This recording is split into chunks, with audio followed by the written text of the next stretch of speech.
खरंच, मी कोणत्याही गोष्टीचं प्रमोशन नाही करत आहे. पण गुडगावमध्ये ब्लिंकिट ही सर्व्हिस अशी आहे ना, रोजच्या गरजेच्या वस्तू काही मिनिटातच घरपोच आपल्याला मिळतात. आणि प्रत्येक गोष्टीची क्वालिटी इतकी छान ना, बघा मी ₹12 फक्त ही पालकची गड्डी मागवली. इतका फ्रेश पालक माझ्या हातामध्ये मिळालेला आहे. तर आता संध्याकाळची वेळ होती, हेवी जास्त खायचं नव्हतं. तर हलकं-फुलकं काहीतरी पालकपासून आपण बनवूयात. जास्तीचे कष्ट न करता एकदम जबरदस्त रेसिपी आपण बनवूयात. आलं, लसूण, मिरची थोडीशी टेचून घेतली. पालक जो आहे तो निवडून स्वच्छ धुवून एकदम बारीक चिरून घ्यायचा आहे. एका मोठ्या भांड्यामध्ये पालक काढून घेतल्या, आलं, लसूण, मिरची काढून घेतली. लाल तिखट, हळद, धनेपूड असे कोरडे मसाले घालून घेऊया. थंडीचे दिवस आहेत, मस्त तीळ भरपूर वापरायचे. ओवा मी हातावरती चोळून घातलाय.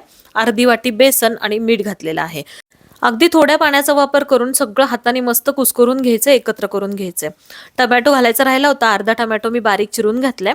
आणि हे बॅटर थोडं पातळ हवंय म्हणून पाणी पण मी थोडंसं वाढवलंय.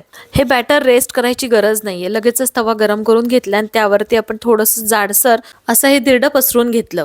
मध्यम आचेवरती थोड्या तेलाचा वापर करून हे धिरडं जे आहे ते दोन्ही बाजूनी मस्त खरपूस असं शेकून घ्यायचंय.